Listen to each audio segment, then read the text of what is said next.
May mga tao na kahit tahimik lang, parang ang lakas ng dating.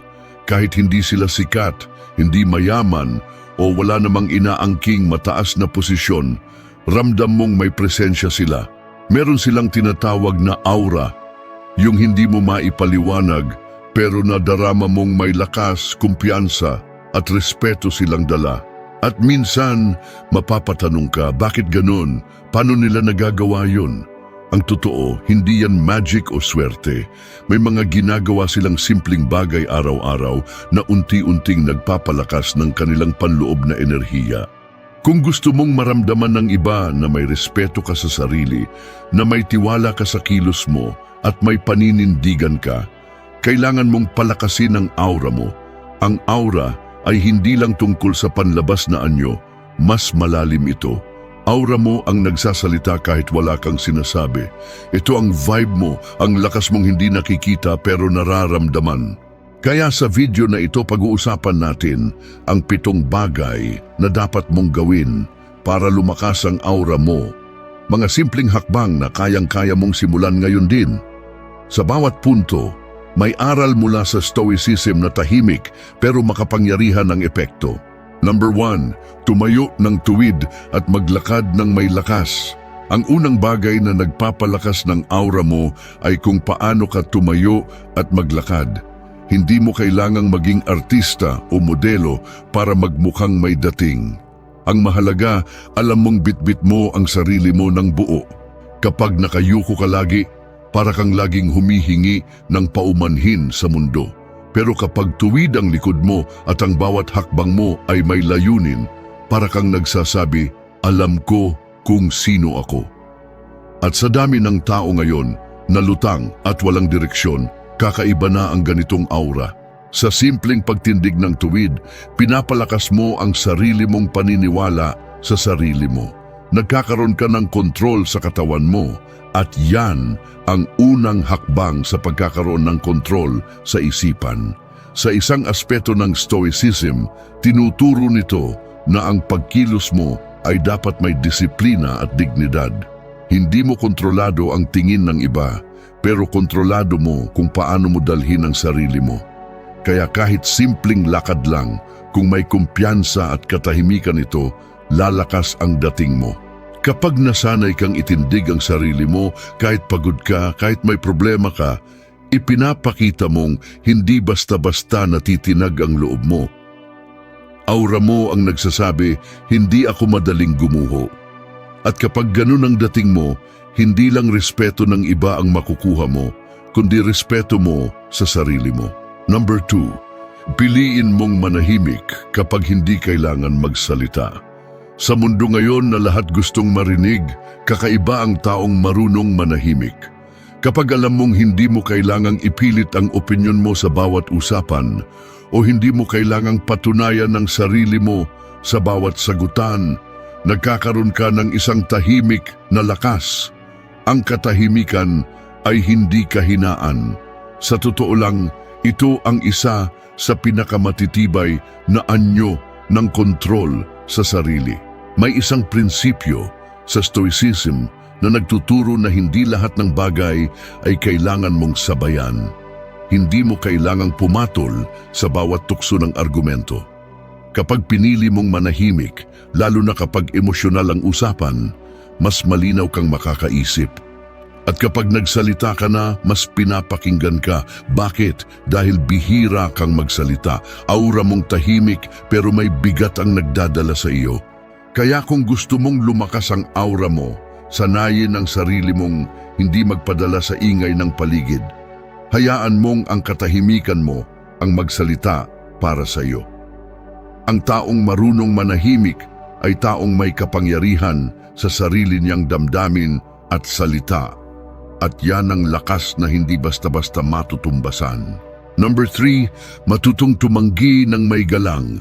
Ang taong may malakas na aura ay hindi laging oo ng oo. Marunong siyang tumanggi kapag hindi tama para sa kanya ang isang bagay. Hindi siya nagpapagamit at hindi siya nagpapadala sa guilt trip ng iba, pero ginagawa niya ito ng may respeto, hindi mayabang, hindi galit, kundi may paninindigan at paggalang. Sa Stoicism, tinuturo na ang paninindigan sa sarili ay mahalaga para sa kalayaan ng isipan. Kapag hindi ka marunong tumanggi, para mong sinasabi sa mundo na wala kang kontrol sa sarili mong oras at desisyon. Ang taong marunong humindi ay taong may malinaw na hangganan. At ang hangganan na yan ang nagpapakita ng respeto sa sarili na siya namang nararamdaman ng iba sa aura mo. Kaya sa susunod na may humiling ng oras, lakas o atensyon mo, tanungin ang sarili, kaya ko ba talaga? Gusto ko ba talaga? Kapag hindi, sabihin mo ng maayos ang hindi. Hindi mo kailangang magpaliwanag ng mahaba. Sa simpleng pasensya na, hindi ko po kaya. Lumalabas ang lakas ng isang taong totoo sa sarili. At yan ang aura na hindi matitinag. Number 4, ayusin ang itsura kahit simple lang. Hindi mo kailangang mamahalin ang suot mo para magmukhang may dating. Sa totoo lang, ang kalinisan at kaayusan ang isa sa mga pinaka-underrated na palatandaan ng respeto sa sarili. Ang taong maayos, manamit, malinis, simple pero presentable ay nag-iiwan ng impression na siya ay responsable, disiplinado at marunong magdala ng sarili. Ayon sa Stoicism, hindi mahalaga ang luho sa buhay, pero mahalaga ang maayos na pagkatao. At isa sa mga unang nakikita ng iba ay kung paano mo inaalagaan ang katawan at hitsura mo. Kapag pinapakita mong kaya mong ayusin ang sarili mo sa labas, madalas ay refleksyon ito ng ayos mo rin sa loob. Hindi ito pagiging mababaw, ito ay bahagi ng pagpapakita ng dignidad. Kaya kahit simpleng t-shirt lang at maayos na pantalon, kapag suot mo ito ng malinis at may kumpiyansa, nagkakaroon ka ng aura na nagsasabing, pinapahalagahan ko ang sarili ko. At pag pinapahalagahan mo ang sarili mo, mas pinapahalagahan ka rin ng iba. Yan ang lakas na hindi kailangang ipagsigawan. Number 5, piliin mong maging kalma kahit nakakainis na ang sitwasyon. Hindi madaling maging kalmado sa gitna ng traffic, away o problema sa buhay. Pero ang taong kalmado sa gitna ng gulo, yan ang may malakas na aura. Kasi ipinapakita niya na hindi siya alipin ng emosyon niya. At sa Stoicism, mahalaga ang pagkakaroon ng katahimikan ng isip kahit sa gitna ng kaguluhan. Kapag may problema, karamihan sa atin ay agad nagpapanik, nagagalit o umiiyak. Pero ang taong kayang huminga ng malalim, mag-isip bago magsalita at manatiling mahinahon, siya ang tunay na may lakas. Hindi dahil walang pakialam siya, kundi dahil kaya niyang piliin ang tamang tugon. Aura niyang kalmado ang nagbibigay ng kapanatagan sa paligid. Sanayin ang sarili mong huminto muna bago kumilos. Huwag palaging padalos-dalos. Kapag natutunan mong piliin ang kapanatagan kaysa kaguluhan, unti-unting lalalim ang presensya mo. Aura mong tahimik pero may bigat dahil alam mong hindi lahat ng bagay ay dapat mong sabayan. Number 6, panindigan mo ang salita mo. Ang taong may matibay na aura ay hindi basta-basta nagpapako sa salita. Kapag sinabi mong gagawin ko, gawin mo. Kapag sinabi mong diyan ako, siguraduhin mong nandyan ka. Sa ganitong simpleng paraan, pinapakita mong may integridad ka.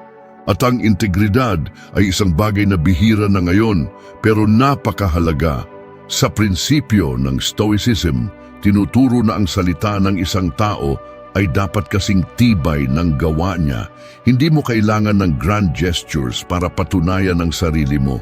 Minsan, sapat na yung simpleng pagsunod sa sinabi mong gagawin mo. Doon mo pinapalakas ang sarili mong tiwala sa sarili at aura mong totoo, hindi pa imbabaw.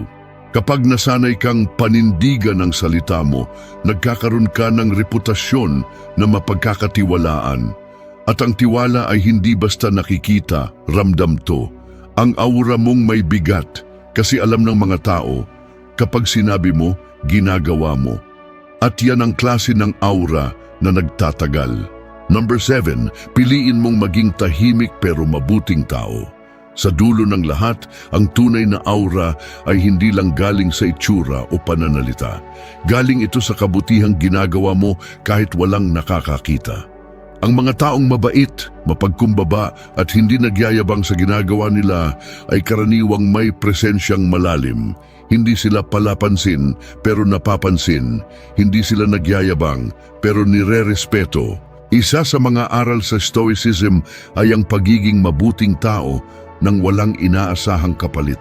Kapag gumagawa ka ng tama dahil ito ay tama, hindi dahil may makakakita, mas lalakas ang loob mo.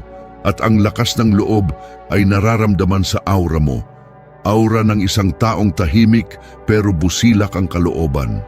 Kaya kung gusto mong palakasin ang aura mo, huwag mong pilitin na mapansin. Piliin mong maging totoo, maging mabuti at hayaan mong ang gawa mo ang magsalita. Sa dulo, ang aura ng isang taong mabuting loob ay hindi kailanman matatakpan ng ingay ng mundong puro pa-impress. Sa lahat ng nabanggit natin, makikita mong ang tunay na lakas ng aura ay hindi nabibili, hindi basta natutunan sa isang araw. Ito ay bunga ng araw-araw na disiplina, pagpili ng tamang kilos at paghubog sa sarili kahit walang nanonood. Hindi ito tungkol sa pagpapakitang gilas, kundi sa pagiging totoo sa sarili sa gitna ng isang mundong puno ng pagpapanggap. Kaya kung gusto mong palakasin ang aura mo, magsimula sa mga simpleng bagay. Panindigan mo ang sarili mo, maging kalmado, matutong humindi, magsalita lang kung kailangan, linisin ang hitsura mo, pero higit sa lahat, alagaan mo ang pagkatao mo. Dahil sa dulo, ang tunay na aura ay galing sa loob at kapag malinis ang loob mo, kusang lalabas ang lakas mo sa panlabas. Salamat sa panunood. Kung nagustuhan mo ang topic natin ngayon ay huwag kalimutang mag-like at mag-subscribe. Pindutin mo rin ang notification bell para updated ka sa mga latest videos.